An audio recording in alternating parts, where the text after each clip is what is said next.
Our first movie tells the story of a friendship behind prison walls that spans more than 20 years.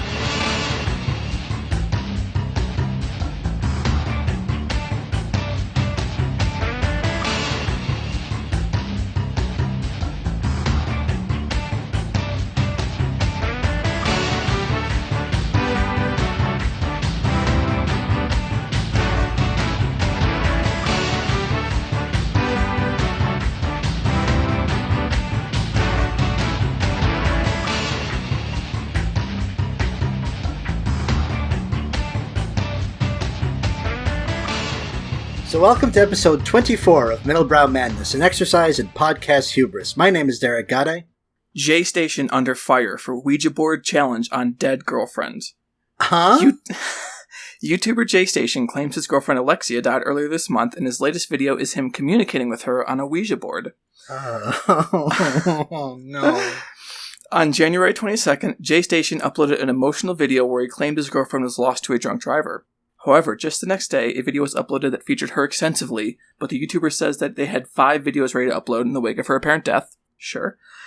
Almost immediately, many fans doubted his girlfriend was actually gone, with YouTuber Ordinary Gamers going so far as to contact local police departments, only to find that she was not in fact dead. Jesus Christ. So, he has also been criticized for videos like this in the past, such as when he claims he was able to speak to rapper Mac Miller after he passed using the same method. Yes, more blood to lubricate the content wheels. Listen, this kid is probably 19. Oh no, he's like 30-something, Derek. Fuck. And he's incredibly popular on YouTube. Actually, YouTuber Thought Slime, who owns, people should listen to Thought Slime if they don't listen to Thought Slime already, or watch Thought Slime, I should say. He did a video recently about J Station as a kind of a how do you use paradigm as an adjective? Paradigmal? Paradigmal or paradigmatic, something like that. As an archetypal, let's say, example of a certain kind of culture that YouTube supports and encourages that I would highly recommend to anybody. But J Station also is the kind of person who he kind of got famous for doing a lot of videos where he claimed to be speaking to Jesus on the phone. And not like a Bob Hope bit. No, like a thing, like a real thing, like the savior of humanity, Jesus H. Christ, is on my phone. That one, yes. He also claimed to talk to Kermit the Frog on the phone, and then that Kermit seems slightly died. Less. Oh boy, I was gonna say that seems less outlandish, but and then Kermit died, so they had to call Frog Jesus that way. Frog Jesus. I share a decade with this guy. He's definitely in his late 20s, if not his 30s. I'm pretty sure he's in his 30s. Man, I was going to say the kids aren't all right, but turns out the adults aren't all right either. Turns out adults aren't all right either. Man. I've watched a couple of his videos as I've rotted away in quarantine, especially now that I am unemployed, so apparently that's what I have to do. So you just watch the worst things I can find? I don't know if that's a good long-term strategy for keeping your marbles together and while you're in self-isolation. But yeah, so that's he's the most annoying person on the planet, and I would recommend no one watch his videos. And that's a lot of contestants in the running for that title. Like, I would rather watch PewDiePie than this man. Oof. Yeah, rough, right? Ugh, it's not the heartiest of recommendations. But I think we have some movies we would actually like to recommend today, don't we, Derek? I'm Isabel Arf, by the way. We do have some things to recommend. And interestingly enough, it might be all 4 movies we're going to be talking about today. This is a stacked list. This is, like, as far as, like, 4-packs that we do for an episode, this is up there with what we've already done. This is, like, among the best series of films that we've done. Absolutely. But what is it we do on this podcast, Eric? Look at that, segues. We're professionals. I'm like Jackie Chan. I got all these segues. Does Jackie Chan ride segues? Oh, I'm so happy I get to tell you about this, Derek. Yeah, Jackie Chan loves segues. He actually buys a new one for every movie, and then he gives it away to someone in the cast. And I think he owns a Segway dealership. I mean, you can't break your bones forever for the sake of our entertainment. But yeah, no. Jackie Chan is Segway fan. The world's biggest Segway fan after now that the inventor of Segways is dead. Yeah. And Paul Blart isn't real. As much as we all wish he was. Every day, I pray to God that Paul Blart could manifest into reality, but it hasn't happened yet. There's a Paul Blart somewhere. Symbolically or like literally? No, symbolically. I mean... Symbolically. Well, we're all Paul Blart in our hearts at our best moments. Yes. When you're the best person you can be, you are spiritually Blart. I've not seen those movies, so I don't know what I'm talking about. You should watch them. There's a part where Paul Blart fights an ostrich or an emu or something. Uh-huh. All right. Maybe I'll get to that one day. One thing that I did get to, or should get to, rather, is explaining what the fuck it is we do here at Middlebrow Madness. Go for it. All right. So, back in... Man, remember the before times? Remember August 2018? Remember a year and a half ago? Remember when things seemed like they were bad then? Ah, man. Anyways, it was in that fateful month that that you, Isabel, took a screenshot, or took a snapshot, rather, of the Internet Movie Database's top 250 films of all time, frozen in ember. And, wait a minute, frozen in amber. Ember is fire. Amber is the stuff that stuff gets frozen in. In any case, we've got this big-ass list of movies, right? And what we did is you put them in a big ol' single elimination bracket. To fill out the bracket, because as math wizards out there will understand, you need a square number for a single elimination bracket to work, like, without having buys or any of that bullshit. So we added 3 movies each to get the number of films in the bracket. What if you want to have hellos? What if you want... Oh, instead of buys? Yeah, Derek, what if you want to have hellos? Well, that's a bit outside of our purview, Isabel. That was great stuff. I'm gonna bookmark that one. I'm gonna put that at the very beginning of the episode as a cold open. Awesome. So yeah, we both put in 3 movies that were kind of bubbling under the 250, and now we have the full 256 movie list that we're going to use, and each of those movies is going to go one against the other until we get eventually to the best movie of all time, asterisk. We say asterisk because we're trying to find the best movie that's on this list, which is not to say that it's necessarily the best movie of all time, because obviously that's something that's very subjective. So we're at somewhere in round 1. The actual place we're at is Lost to Time. We're in the middle of a desert, just waiting to find an oasis somewhere. The oasis is, incidentally, the matchup that's going to involve the number 1 seed in our tournament, the Shawshank Redemption. And that's a long ways off. Right now, we've got these 4 movies to contend with. We've got Heat versus Judgment at Nuremberg, and Lord of the Rings, The Return of the King versus Dog Day Afternoon.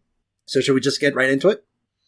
Derek, I'd love nothing more than that, seeing as I'm at my partner's house, and I feel really awkward recording in her room. Are they there? She's not looking at me, like the door's closed. It's like, I have privacy to record. She's being very kind. So, our first matchup. We've got a close one. We've got some close seeds and we've got some far seeds. This is the close match in terms of seeding.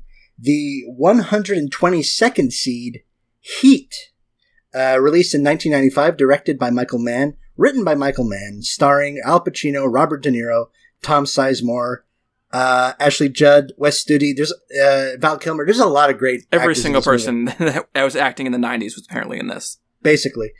And it was a hit. It cost $60 million to make, made $187 million worldwide, and didn't really get much awards play, but to borrow something I've said about prior films, it's had a long tail as far as American action cinema goes.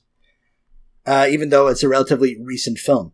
Versus the 135 seed, Judgment at Nuremberg, released in 1961, written by Abby Mann, directed by Stanley Kramer, starring Spencer Tracy, Burt Lancaster, Richard Widmark, Marlene Dietrich, basically everyone who was acting in the late 50s. These are star-studded casts. Yeah, both these movies are star-studded. All the skies are dark because the stars are in Nuremberg. Because they did something awful. Oh, yes, exactly. Let's see, $3 million budget in early 60s bucks, $10 million take at the box office, which I can only assume is I'm not sure if that's international or domestic. It doesn't matter. It literally doesn't matter.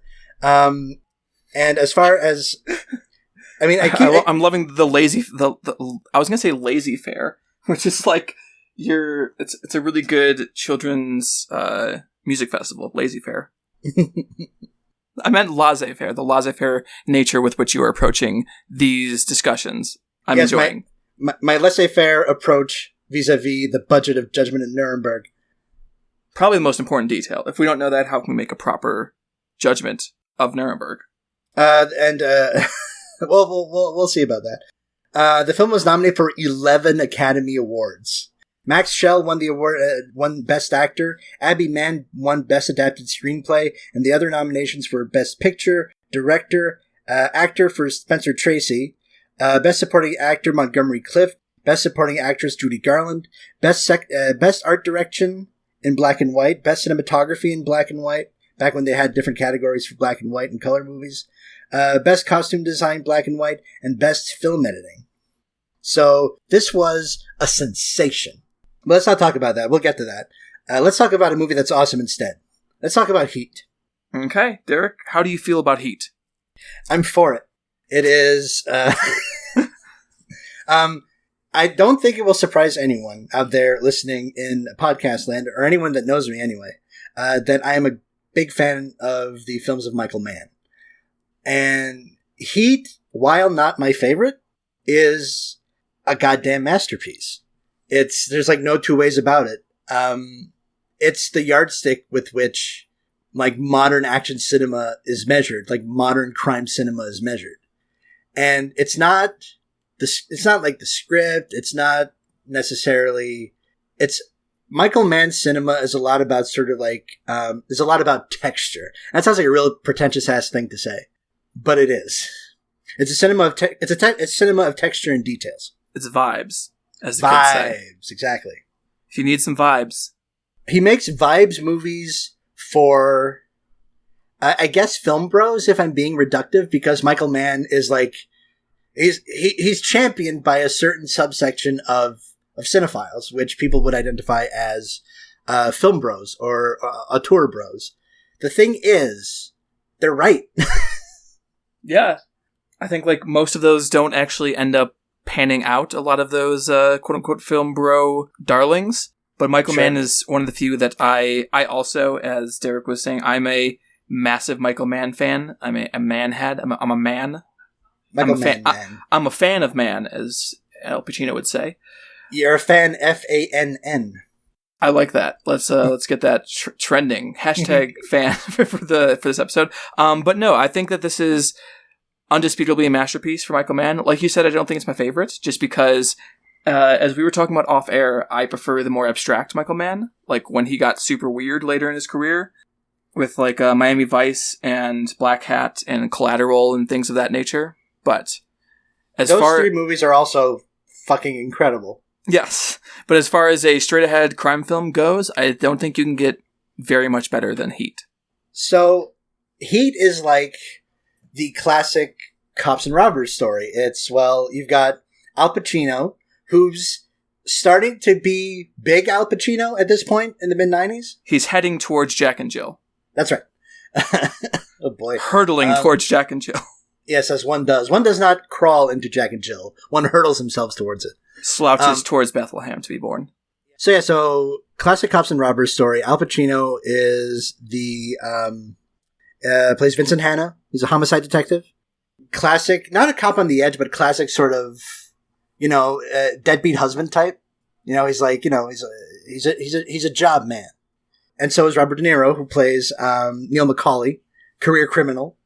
And this is a heist film. And the heists in this film are friggin' exceptional. Yeah, there's a lot of Val Kilmer in those heists, and I always prefer my heists with a little bit of Val Kilmer in them. Is this Val Kilmer's best performance? No, I think that's... because I'm an asshole, I would go with Twixt. Sure. The it's Prince not the Ford first time Coppola film. You've brought up Twixt. Yes, it is a great film. People should rewatch it if they underrated it the first time they viewed it. I think he's wonderful in that. I also think, as much as I hate Jim Morrison, I think his performance in The Doors is actually wonderful. Sure. By your favorite director, Oliver Stone. Oh, God. It makes sense that, I know we're not talking about Oliver Stone right now, but it makes sense that Oliver Stone, of all people, would be the one to direct the Doors movies, because Jim Morrison is the Oliver Stone of rock and roll music, in that he's an insufferable piece of shit. All right. Just getting extra shots in for Oliver. I didn't get enough in when we did Platoon, so I need to get some more shots in Oliver Stone every chance I can get. And Jim Morrison. He's already dead, so it doesn't really matter, but, hey, why not? But I think this is definitely one of Val Kilmer's most textured performances. Yes. And one where he has the most opportunity to give a ton of range. Oh, he's also wonderful in The Ghost in the Darkness, by the way. I'm not sure. I don't think I know what that is. You should watch. We should watch The Ghost in the Darkness together at some point on our new Discord that we might have by the time you're listening to this. It's a movie about two killer lions in Africa in colonial times, and Val Kilmer is sent to kill them, essentially. Okay. With Anthony Hopkins, and it's a classic man versus nature movie that has some really interesting dream sequences and is far more patient than other movies of its type. I think it holds up, and the interesting thing about it is that one of the main subjects of it is that white colonialism in Africa is a disease that brought these deadly lions with them, and that lions were only doing this because of the disease of white people, essentially. It's a very subversive film for what it is. Written by William Goldman, also starring Michael Douglas, scored by Jerry Goldsmith. Michael Douglas, that's what I was saying instead of Anthony Hopkins. Sorry. Shot by Vilma Zsigmond. Damn. Bernard Hill, who we're going to talk about in just a second. Damn, this is really interesting. Yeah. But it's not Heat. It's not Heat. Heat is an even better film than Ghost in the Darkness. I think the thing that makes Heat really successful to me is the thing that I think a lot of people have critiqued about it, which is the length. Where I think we're going to talk about Judgment at Nuremberg in a moment, which is a movie that's about as long and drags quite a bit and feels like it has a bunch of scenes that you kind of don't need and you could just cut out. Whereas even the slack in a Michael Mann film feels essential. You need that slack for the rest of everything to work. If you just had the bones of this, it's dry. It ends up not having the same kind of tone, having the same kind of texture to it, like you spoke of, the same kind of feel and atmosphere. Whereas by giving it that space to breathe and giving us time with all these characters, it ends up being a far more emotionally resonant film than it otherwise ever could be, even with like the best of writing. Yeah, the slack is where the emotions are. Yes, the slack is where the hints of the abstract direction which Michael Mann would go towards in the late 90s and early 2000s, and through the 2000s. Like then that final chase scene, there's that super shallow focus where all the lights behind him are blown out, which is beautiful and amazing. And just no one shoots at night like Michael Mann does. It's such a particular character of the light and a particular character of the film grain that I'm always impressed he's able to get. Yeah, no one wants to do it because it's such a pain in the ass to do.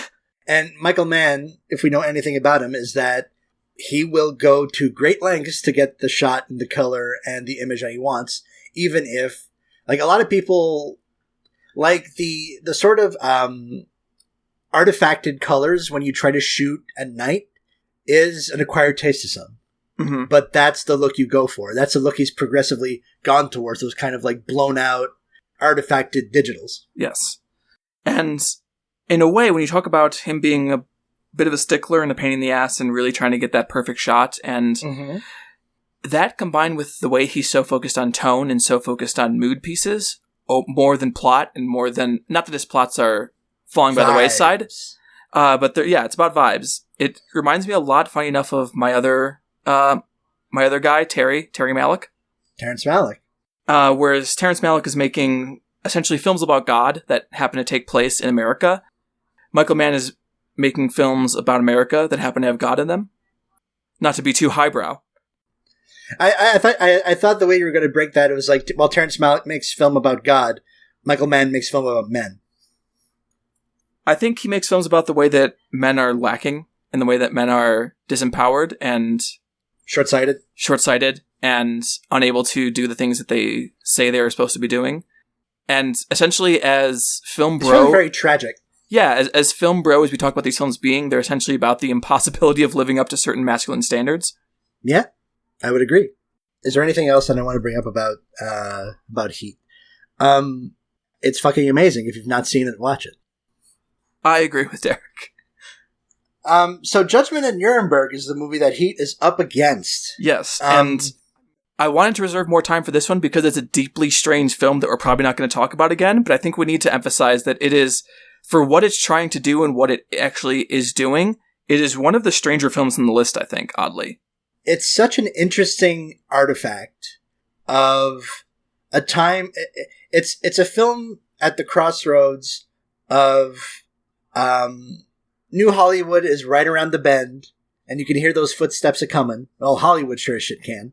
The war's been over for 15 years, so that wound is still fresh.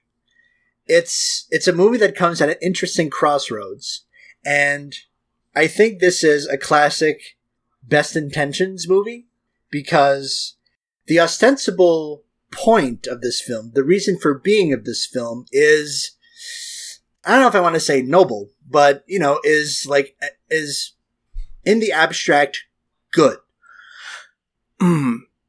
Is it, though? I mean... we'll get more into it. I actually have some criticisms of the politics of this film and also some things it leaves out that I think are important, but we'll get into that in a moment. But the execution of it, and the vernacular in which it is executed, gives this movie a kind of, not necessarily tonal whiplash, but almost aesthetic whiplash. A formal whiplash. Formal whiplash. That... Where, I mean, as you said, it looks like 12 Angry Men. Yes, because, okay, so here's this. Stanley Kramer was a director known for, like, these sort of social problem films, right? Mm-hmm. So you've got, Stanley Kramer is known for a lot of things. He was interested in these social problem films, but he also directed, like, It's a Mad, Mad, Mad, Mad World. He has quite the varied filmography. He's kind of, he's a middlebrow guy. I don't think it's uncharitable to call Stanley Kramer a middlebrow director. Because he's a studio guy, he's got a sure hand, very clean style, and will direct just about anything. Because he also directed, now that I think about it, Guess Who's Coming to Dinner, which would come out a few years later. Which is the last film that, what's his name? Spencer Tracy. Yeah, Spencer Tracy was in. That's right. So dude has an interest in, like, broad social political topics. But is also kind of a classical Hollywood craftsman. Now, what do you get when you marry these classical, clean Hollywood chops with the Nuremberg trials? Well, with I'm glad you actual asked. Footage of concentration camps. With actual footage of concentration camps shot by the Americans and the British when they broke in, or when they got in. It's unnerving and weird. It's a movie where it feels like it's trying to do its best at what it's doing, but it doesn't have the formal chops to actually hold on to the tone it needs to have, because its tone is very operatic in a way, especially the acting of who was it that won the award, the Oscar? Maximilian Schell. Yes, Max Schell is very big. Every speech he gives in the courtroom, he's like yelling through it, and I think his performance is actually the worst one in the film because of that reason. It matches the least with the style of the film, or what the subject of the film, rather. It matches the most with the style of a certain type of Hollywood film, a certain type of grandstanding speechifying. Yeah, it's a very specific kind of a very specific kind of courtroom drama acting. Yes. The one when the courtroom drama happens to be about whether judges in Nazi Germany are responsible for the war crimes that happened under Nazi Germany, that doesn't match up. I'm just thinking, like, if someone came up to me and it's like, okay, so we got this idea for the next big social drama. It's the Nuremberg trials. And we're going to get Stanley Kramer to direct. And it's like, huh? Are we sure we want to do this like it's 12 Angry Men? Yes. Okay. And I think that's the film's strengths are that it does that very well for what it's trying to do. Mm-hmm. And its weakness is that what it's trying to do is maybe not what you should be doing. Yeah, so this is it's a commendable effort, but but maybe you shouldn't have been doing this in the first place. Yeah. It's not to minimize the horrors of the Holocaust, as it were. But if it's like, I am going to try to perform this Chopin piano piece with one hand. Blanga, blanga, blanga, blanga, blanga, blanga. Well, he gave it his best shot. Should we talk about the politics of this film? I'm willing to listen about the politics of this film. Okay. I don't think I have anything insightful to say. Read the politics. Well, I think you will have something to say, because I want to talk about this film in its relation to liberalism. But okay.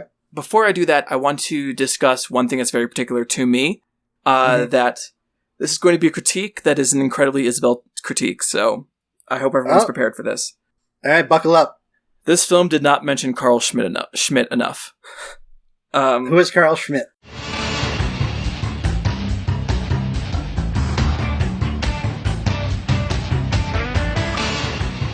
Hey everyone, it's Isabel. There was a long discussion of Carl Schmitt in the middle of this episode that did not get into what I wanted to get into. So there's going to be a breakout episode where I actually have time to talk about Carl Schmitt's political theories and judicial theories and how they might have influenced judges during Nazi Germany. That'll be a breakout episode soon enough. Until then, enjoy the rest of the episode. Bye.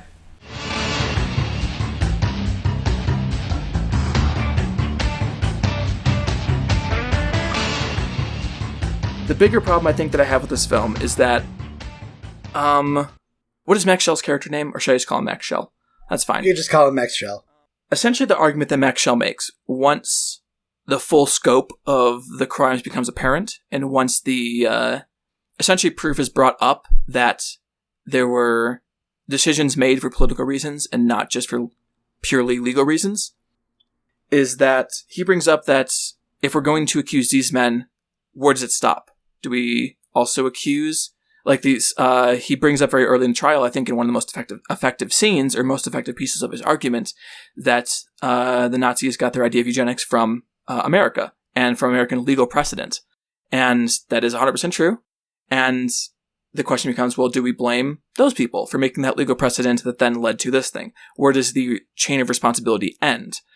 And I think that this film makes lip service to the idea that it is a structural problem, but then doesn't actually follow up on that, and instead says, hey, we got these guys in prison, we did the one good man, Spencer Tracy, did the thing he was supposed to do, and therefore it ends in not necessarily a heroic way, but in a way that you are supposed to understand it should have ended, whereas by doing that, it evades a structural critique, and evades a Marxist or communist critique of the same war crimes, which would point to the community as a whole and the structures that allow these things to come into place, and actually criticize, like, how do we hold people responsible under a system, which I think is an interesting question. But I think that by individualizing these problems, it makes it perhaps more understandable from a traditional narrative standpoint, but it makes it far weaker. And I think that that weakness of blaming individuals for structural problems is one of the most indicative parts of liberalism used as a pejorative. Interesting. Any thoughts? I know I just threw a lot out there. I broadly agree. That's a lot of stuff to process. It sounds cogent, you know? I mean, I think that's the interesting thing is that Spencer Tracy and the Nuremberg trials represent liberalism, essentially. And then obviously the Nazis represent fascism. And there's a voice obviously being left out. And if I'm going to reference a meme that I saw, sure, which is, remember when the dog wearing pants meme was going around? Like, would a dog wear pants like this or like this? Right. I saw a meme once, which is, would you critique liberalism like this? And one of them was political theology, or like this, and the other one was the Communist Manifesto. And the issue with this film is it presents a liberal alternative to a problem that was already critiqued by Schmitt, and offering the same system that was already critiqued without rebutting the critique itself, I think leads to a weaker argument and leads to a reinstatement of liberal values where perhaps those aren't the most useful way to get about societal change. Sure. No, I don't know if I have anything to add to that. Okay. So Heat moves on. So Heat does move on. I can't stress enough how bizarre this film is. And I can't stress also how kind of shocking the use of the concentration camp footage is. When that comes up, the entire time I was thinking, they're not going to actually do it, are they? And then they actually start showing us, like, oh my God. They did. For like several minutes. Yes. Which, again, I understand what you're going for. I understand your goal. Noble as it is, it doesn't quite work, let's say. I don't know if it's a good movie. It's not a bad movie, but I don't think it's a good movie.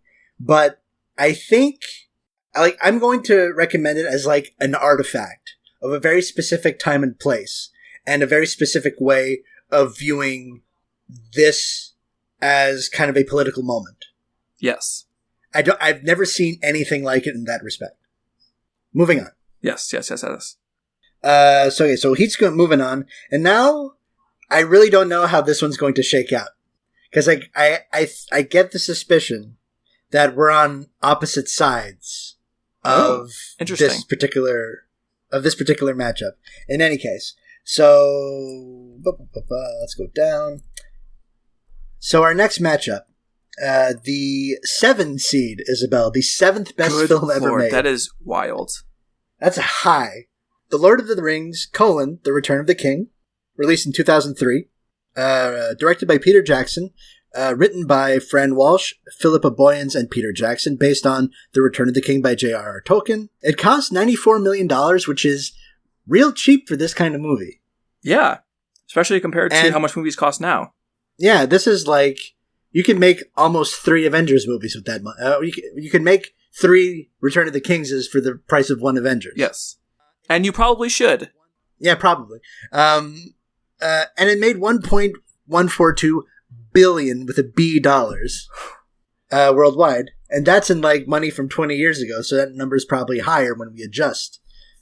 Versus Dog Day Afternoon, released in 1975, directed by Sidney Lumet, written by a screenplay by Frank Pearson, story by Thomas More, based on The Boys in the Bank by P.F. Cluj, starring Al Pacino, John Cazale, James Broderick, Charles Durning, and Chris Sarandon.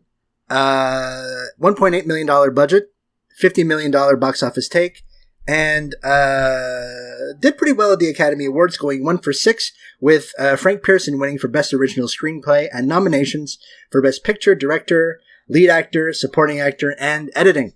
I should probably say that Return of the King won a bazillion Oscars. It won every Oscar it was nominated for. That doesn't happen. It it went 11 for 11. That is, which is insane. Bonkers. I think I might have talked about this when we did Fellowship of the Ring. Is that I don't have a history with these particular stories. I never read the Tolkiens as a kid. This was right in the pocket for me as a teenager to go see at the movie theaters. I did not. A lot of stuff passed me by whenever I was like 13, 14, whatever years old. And this was one of them. I didn't have any kind of like cultural context for The Lord of the Rings other than it was very popular high fantasy shit. I feel like if you would have had the history, we'd be having a much different discussion, let's say. I think you're right. Because the first time I saw Fellowship was silently on a loop on a demo TV at my old job. The best way to watch it. The ideal viewing circumstances. Yes. And then I watched it for realsies, at home on my television. And it's a great fantasy film. I can't imagine how you would make a better fantasy film. And I still only gave it 4 stars. And full disclosure, I didn't just watch 1 and 3. That would be ridiculous. So before watching Return of the King, I watched Two Towers, which is further up the bracket. Yes. But, to be fair to the story, And, again, superlative fantasy films, and I was kind of surprised at my own muted reaction to them because I like everything about these movies, but there's not that like spark of attachment, you know? It's like I like the characters. I like how archetypal everything is. I like how elemental everything is. I like how phantasmagorical these movies can get. And really, I just like that Peter Jackson is just a guy that likes to like squish like monsters. Yes. He still has that claymation gore kind of ethos to him. Yes, even if he's working with these giant budgets and making these like $1 billion franchise films. Man, imagine that you knew who Peter Jackson was in like 1987, and then someone told you, hey, in like 20 years, he's going to be kind of the biggest director on the planet. The Meet the Feebles guy? All right. Academy Award winning director Peter Jackson, the guy who made The Frighteners, which is a fine perfectly fine film. So Return of the King is a rock solid fantasy film. And you know what? I think I said this in the Discord this morning when I was talking to your friend and mine, Ross Burks, about this. I think jamming 2 and 3 right next to each other in the same evening kind of dulled the effect it would have had I seen them in 2002 and 2003. Not necessarily because I was younger, just because I didn't have like the time to seep in the adventures of Frodo and friends, you know? Yeah, definitely. So you, if I'm not mistaken, have a history with these. I think saying I have a history is maybe slightly too strong, just because I think being a fan of Tolkien can be such a big thing. Like, I never learned how to speak Elvish or anything like that, whereas sure. I had friends who did. But I think I had friends who did. Yeah. I definitely had a friend in high school who wrote a love letter to his girlfriend in Elvish once. You know what? There's a lot of people who might say that's cringe. I think that's a flex. I think it's kind of both. It's a little bit of both. But I definitely did see all these as they were coming out. I watched Fellowship and Two Towers over and over again on VHS. Mm-hmm. I loved them. And I saw Return of the King in theaters, and it was an amazing experience. I still remember it. I still remember going with my dad to see it in IMAX, like the biggest screen they had. Like, hey, show me the fantasy, show me the wizards, show me the orcs. I want to see it all. And being so deeply moved by it. Obviously I've read all the books. I've even read the Silmarillion because, of course, I have. Sure. No one should do that, by the way. Don't read that. It won't improve your life by having read it. And I've seen the extended editions probably about a dozen times through, and usually I will sit down and watch them in one chunk. So one 13-hour chunk of film. That's so much time. Yeah. I could have watched the Decalogue or Berlin Alexanderplatz in that time. I find these films kind of incredibly hard to resist. They're not quite to the degree that something like Star Wars is for me, where Star Wars has a far deeper hold on me. I played all the Star Wars video games. I did all that. I read the extended universe novels, whereas I didn't really play any of the video games for Return of the King. It was a little after that period for me. I mean, there's also just a lot less ancillary material for The Lord of the Rings. That is true. But revisiting these movies is kind of how I felt in a much better way to watching, was it the Revenge of Sky... What is the one that came out this last year? Revenge of Skywalker? The Rise of Skywalker. Which was a shit movie, but it did that thing where I was like, oh, it's Chewbacca. Oh, it's like a Death Star. Oh, it's a Star Destroyer. I know these things, and these things... When the fucking Star Wars theme goes in that Dolby THX, it's like... It means something. It's like no human can resist that. Yeah. It's just... Yeah. And I would say that these films are slightly lesser version of that, but there's so many aspects of them I love, especially this film. I think that Denethor is such a fascinating evil character to have. I think that this is some of the best. I think here's the issue we run into, is that if we were talking about, are we judging this as a trilogy or judging this as Return of the King? I think those are very different conversations. Yes. I mean, if we're talking about the Lord of the Rings trilogy as say a miniseries. Yes. Different conversation. I think that ends up pretty deep in my own personal IMDb top 250. But taken as individual films, their power dulls, obviously. I still think Fellowship's the best one. I still think Two Towers is the best one. I haven't seen that for a little bit. So maybe that will change when I watch it again with fresh eyes. But I think so. Neither of us think this is the best one. No, I mean, because it's also the one that's longest in the tooth. It's the one that is like the fact that there's multiple what seem to be the last battles. And even though I like all those, like I love seeing like that ghost army that Aragorn has. I love seeing that fight. I love seeing like when they're like, "Oh, for Frodo, we're going to do this for Frodo." I think that still gets me teared up at the end of it. Yeah, my friends, you about to know him, man. That, like, legitimately, every single time I hear that line, I will cry. I can watch that on YouTube right now and cry. It's good. It's really good. This is, I mean, I think, was it Chris who called this the Hobbits Make Good movie? Yeah, I think so. Yeah. That sounds like something Chris would say. And the best moments of it are where those storylines are finally completed, like Sam carrying Frodo up the mountain. Yeah. Is incredible. It's so powerful. I can't carry the ring for you, but I'll carry you. Yes. And then them coming back to the Shire is devastating. It's heartbreaking.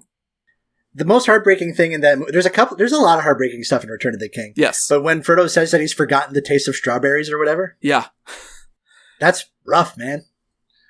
And I mentioned this in the chat, but I want a whole movie set after Frodo comes back from back to the Shire from his adventure and realizes that he's become such a different person that he can't be there anymore. Instead of like the 30 seconds we get in Return of the King? Yes. Because I think that's such a powerful idea. The idea that, hey, I was fighting for these people. I was fighting for this home that I loved and cared about. And now that I come back, I may still love it, but I am clearly not a part of it anymore. I'm clearly separate. I'm clearly different. Having seen all three movies now, I'm trying to think of like who has the best performance, or who's the MVP of the third one? Who has their best stuff in the third one? And I can't think of anyone. Aragorn, maybe. Viggo, maybe. I think Sean Ashmore. Sean Astin? Yeah, that's it. Sure. That guy. Sean Ashmore. I said Ashmore for the record. Oh, okay. Well, all right. Yeah, Sean Astin has some good moments. It is 200 minutes long. And there's like 3 endings, and it is much longer than that, Derek. if you what's watch that? the real, it's much longer than that if you watch the real version. Oh yeah, and also Christopher Lee is not in this movie. Yes, he is. I mean, I thought he was only in the extended editions. Yes, which is the only edition that matters. Well, I watched the theatricals of all of these. It's a nice, tidy conclusion. I like all of the D&D wizard shit. I love that. Oh yeah, that's awesome. But as a movie, I think it's probably the weakest of the movies individually. I'm starting to think that's the case. I do like how phantasmagorical Two Towers can get. I think I would not be out of line to say that the reason it won all those Oscars is because of the weight of the previous 2 movies behind it. Oh, 100%. And the fact that those won nothing, and people were like, okay, this needs to be rewarded with something. So here's the movie we're going to put it on. To be fair, Peter Jackson directs the shit out of this. Oh, 100%. So that's Return of the King. Now let's talk about Dog Day Afternoon. Dog Dick Summer. What's it called? Dog Dick Summer. Dog Day Afternoon. A gritty, street-level New York crime drama directed by Sidney Lumet, starring a fucking hot shit Al Pacino. 74-75 Al Pacino. His second appearance on this show today. I think this is a near masterpiece. And I know you're less hot on it. I'm a little bit cooler, yeah. And I think that when you say gritty, I think that's the issue I have, is that it's not gritty. It's okay. I think that a lot of the... It's like movie gritty. Is it though? It's mostly goofy. It's a little goofy. And I think that that's good for the record. I think that those are some of my favorite moments in the film, when there's some lightness to it and some... Is that it's not gritty. It's okay. I think that a lot of the... It's like movie gritty. Is it though? It's mostly goofy. It's a little goofy. And I think that that's good for the record. I think that those are some of my favorite moments in the film, when there's some lightness to it and some like beautiful little grace notes between characters. Okay, maybe it's not gritty. It's like hazy. It's hot. It's humid. It's trying to do like it's not as good as like Do the Right Thing, but it's like angling towards that in terms of temperature and vibe. Or I think it's more of a tragedy than anything else. It's a comedy that ends up tragic. Yes. And from the beginning it's going to, as soon as Al Pacino fucks up pulling a gun out of a package. Yep. And you're like, okay, that's how it's going to be. I get it. A tragedy of errors. Yeah. And I think that worked for me for the first about 45 minutes, and then I kind of started to check out. Okay. But I want to hear what makes this film such a masterpiece to you? I like the way it's filmed. I like the mise-en-scène. I like the color. I like the direction. Sidney Lumet has kind of a unobtrusive, almost televisual style that I can appreciate. It's not anonymous. It's not like cut, coverage, blah, blah, blah. But there's a certain cleanliness in his style that I really, really like. I think Pacino and Cazale are magnificent, the both of them. Agreed. I think, what's his name? Charles Durning was magnificent as one of the cops. Mm-hmm. I think when we talk about sort of the great character actors, Charles Durning is a name that should always be on your lips because he's fucking fantastic in every movie I've seen him in. And there's kind of a lackadaisical, it's sometimes the movie's very quiet and lackadaisical, and there's times where it's literally just Pacino and Durning yelling at each other. And there was one point where Durning flubs a line and it stays in because it has that kind of immediate sort of flare-up feel. I noticed that exact same thing too, and I loved it. I love that. I like how much of a pressure cooker the movie keeps going. It's lighter in places and it's comic and kind of goofy, but I do think this is a kind of a pressure cooker movie. And I think the movie does a really good job of sustaining that from the first second all the way to the end, in spite of the fact that there are moments of relative levity. And that's a lot of things that I like. Okay, I have a plus and a minus kind of in the same sentence for one thing. Sure. That's the thing that's obviously we're going to have to talk about, which is Leon. Yeah, a big Chris Sarandon shaped question mark in this movie. Yeah, I'll say the thing I like about it, which is that although clearly the news media, for those who are unaware, it turns out that the reason that the bank robbery is happening is to pay for Leon, who is Sonny's wife, her sexual reassignment surgery. Yes. And I think the successful part of that is that although the media clearly sees it as a joke and something sensational and salacious, I don't think the movie does. I think the movie... no one else does. Yeah, no one else does. The movie treats it relatively level-handedly, like the fact that Sonny never even really fights about it. He's never like, oh, I'm not gay. He never does that kind of thing, which you would expect. Contrasted by John Cazale, who does. Yes, and I think that is a character choice. That's right. And it's a really good one. And it's seen in the film as like, hey, this is clearly not the thing to be worried about right now. Right. But so I'm, on the one hand, especially for the time period, I'm incredibly impressed with how respectful it is. Mm-hmm. On the other hand, what is that performance that Sarandon is giving? What an Academy Award nominated performance, no less. It's terrible. It's terrible. Do you want me to say what the read that I have on this? Sure. And take this for what you will. Chris Sarandon just plays it as an effete man. Yes. That's all it is. That's the character in a robe with a blowout haircut. Yeah, couldn't they have gotten her a dress or something? Wasn't she dressed? Did she just come from being in the shower? What is going on? And that is the only part of the film that seems to be made for gawking instead of for the actual character traits it has there. Right.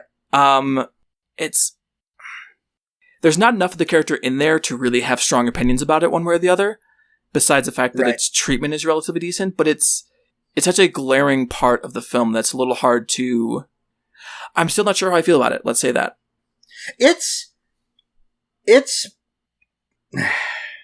Yeah, it's not good, but it's not the worst. Yeah, It exists in this weird middle space where it's like their movie sees it one way, and it's kind of hard to parse. It's not as cut and dry as if we compare it to I don't know where this sort of lines up against something like Silence of the Lambs, which we had previously discussed. This is significantly better than Silence of the Lambs. Okay. Leon never kills anybody in this one and never wears their skin around. So by comparison, we're doing a lot better. That's very true. The Academy Award nomination should have gone to Charles Durning. We know this, right? To be fair, there is a very storied history of men getting nominated for Academy Awards for playing trans women. Nominated and winning. God. Still mad about that. I'm not going to stop being mad about that. Especially since it's a terrible performance. Yeah, it's worth being mad about. So yeah, that's like the big ink splotch on this movie. That's why this is in part why I'm not giving it the full 5. But there's a lot of this movie that I like. There's so much of this movie that I like. I think there's a lot to this movie too. Like, I think part of my problems with it was maybe I just wasn't feeling it that day. Maybe I wasn't feeling the vibe. I do think it's slightly too long, just like a little bit. If it was tightened up by like 15 minutes, I think you're all set there. But I think its strongest moments are its goofiest and are like everyone remembers when he screams Attica. Like that's one of the most famous parts of the film. But it's clear in the moment that he doesn't know what he's doing and is just saying something for the crowd. Yes. And I think that's such a wonderful decision that he doesn't even really know what he's trying to do. He doesn't know what he's going to make a political statement, but if you asked him like what it was about, I don't think you could really say. Right. Yeah, the veneer of these people as like having a plan fades away very quickly. Yes. John Cazale does not know what Wyoming is. I love that scene so much. Not just because I lived in Wyoming either. Sure. And that's actually one of the parts I really like about the phone call with Leon is when he's like, "Oh, I'm here with him." He's like, "Oh, you're fucked then." It's great because obviously you should never have gotten this guy to be your partner, Al Pacino. Ah, man, that's a fucking great movie. So here's the thing. Mm-hmm. I feel like we feel about the same about Return of the King. Yes, that we're pretty much on the same wavelength. I clearly like this more than you did. This is where my vote is going. Mm-hmm. But I'm very curious to know where yours is going, because I don't know. So I think if you were just to ask me which film do I like more, I would say Return of the King, just because it's got that connection for me, and it's got that history with me. And I think that I would more likely sit down and just put that on in the background as nice nostalgic noise. But for a couple reasons, I think I'm not going to move it on. I think I'm going to vote for Dog Day Afternoon anyways. Number one is because there's 2 other Lord of the Rings films in this list. One of them already moved forward, if I remember correctly. That's right. So I'm not concerned about Lord of the Rings not getting its due. Mm-hmm. And number 2 is you have been kind enough when you have been more or less in the same position. If our positions have been reversed in the past, you've given it to me. So I think it is only fair that I say, hey, Derek, you're clearly passionate about this, and I'm totally willing to rewatch it. So let's go with Dog Day Afternoon.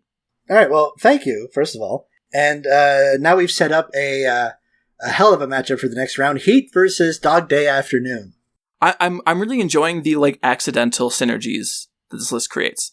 Two different heist movies, 2 different crime movies, both starring Al Pacino. Mm-hmm. Or the fact that we had so many, there was, I think, a couple episodes where he just had a run of crime movies. I think there was 3 crime movies in that episode versus out of the 4.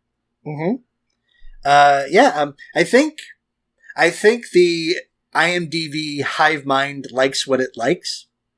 Yeah. And we're just I think we're just getting to experience that a bit at a time. It likes the most popular movies ever made. That's right. It likes crime movies. Yeah, and it likes long crime movies. Movies about Nazis. That's right. Those are the 3 genres of thing that I think that IMDb is a big fan of. Superheroes. I feel like that goes in the made a lot of money category. Okay, made a lot of money, sure. Okay. No one's here. Standing no one's what was that one that Billy Zane did? I stand for that. I stand for the Phantom. Yes, but I do not think that the average person would stand for the Phantom. What's the one with Damon Wayans? Is it Blank Man? It is. Yes. Okay. That's That's a funny movie. That's such a strange... I should probably sit down and watch Blank Man. And then there was, what's the one that Robert Townsend did after Hollywood Shuffle? Was that not it? No, that was... Oh, hold on. I'm Googling this. Meteor Man. Meteor Man, right. Have never seen, but Hollywood Shuffle is quite good, so maybe I'll get to it at some point. Yeah, I keep hearing that Hollywood Shuffle is very good. Meteor Man is 93. Blank Man is when? Blank Man is 94. That's maybe why I was confused. In any case, both of those movies not on this list. So do we have to address anything before I get to plugs? Oh my, hold on. We got to pause real quick, because I was looking up the filmography of the director of Blank Man. His name is Mike Binder. Mike Binder, that's right. And he also made everyone's favorite film, Reign Over Me, starring Adam Sandler as a man who lost his family in 9/11. And because of that, he has to yell at Don Cheadle for a while. All right. The Everyone, hell is this? Reign Over Me? Are you not familiar with Reign Over Me? I mean, like as a joke, but I didn't know what it was about. You should watch it. It's bad. It sounds like not... He acted in a movie I quite liked called The Contender. It was a Rod Lurie film with Jeff Bridges and Joan Allen. One of those political drama type movies that are very uncool, but whatever. So, I was going to say, there's not going to be a fan fiction this episode. Because I feel like we've already gone way over time, and I feel bad for just sitting in Julie's room while she's being nice enough to have me here. And also too, because what do you call it? My laptop's about to overheat, and I'm already stressed enough from everything that happened earlier today. Which, hey, if anyone listening, just I'm going to give an additional plug for myself. If I don't have a job anymore, so if you want to give me money, I would not argue with you. I have a link to where to like PayPal me some shit at the top of my Twitter. So no pressure. Like if you don't, I totally get it. It's a rough time for everybody. But sure is. Yeah, life is taking an interesting path. Let's say. Interesting is one way to put it. Yeah. But I think that's a good way to segue into our full plugs, isn't it? Yes. Speaking of Twitter, well, we'll get to Twitter. If you want to send us an email, you want to drop us a line with any good vegan recipes or British takes on the Picts or Bollywood recommendations or anything that you want to send, really, anything that's cool, you can send our way. Our address is middlebrowmadness@gmail.com. You can follow us on Twitter. I'm at Derek_G. Isabel is at SpaceJamFan. We're both on Letterboxd. We both have the same handles. Then we have the same handles on Letterboxd than we do on Twitter. Yes, we do not share a Letterboxd. That's right, we do not share a Letterboxd. You can also follow the show on Twitter at middlebrowpod. If you are so inclined, you can also give us a rating on Apple Podcasts or wherever you're getting your podcasts. 5 stars preferably, but give us what you think we're worth. This is a small show, a cult favorite, if you will. But we are so small that even a small bump in ratings would probably increase our visibility tenfold. I think that's it? Question mark? Yeah, I'm pretty sure that's everything. So we got it all. Oh, listen to other podcasts on the Noise Space Podcast Network. Yes. That's where our homepage technically is, at noisespace.xyz. I think that's it. Okay. I'm inclined to agree with you. We'll add it in post if I forgot something. Okay. That's how that works, right? Yeah, I'll just, I'll use a computer synthesized version of your voice that I have saved in case you ever die. Yes, roboderek.midi will just like save the day if we have in each other's wills that if we ever die that we give each other the password to our Twitters so that we can keep that going and pretend it's still happening. Oh, man. You can just write the word "come" for all of mine. Robot voice says "come." So many good title ideas in this episode.